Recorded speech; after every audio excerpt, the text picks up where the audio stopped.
প্ৰতিযোগী দল ভৰলী পৰিয়া জেং বিহু দল। সাজু হৈ থাকিব গামখাৰু জেং বিহু দল মাজবাট আৰু মিলিজুলি জেং বিহু দল বেচেৰিয়া।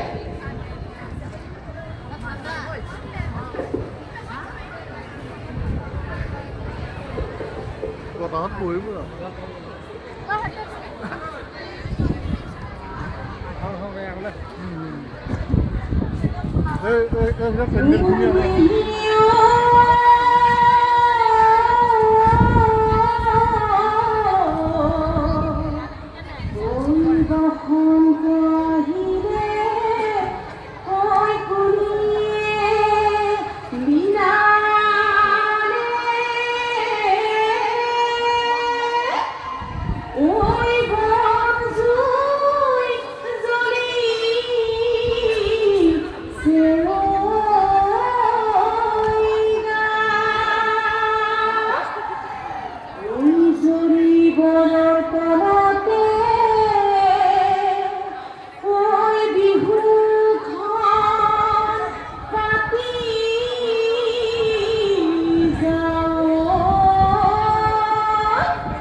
বিহু লালৈ ভাতৈ চপা দৈ হৈছে নিশ্চয় কাটি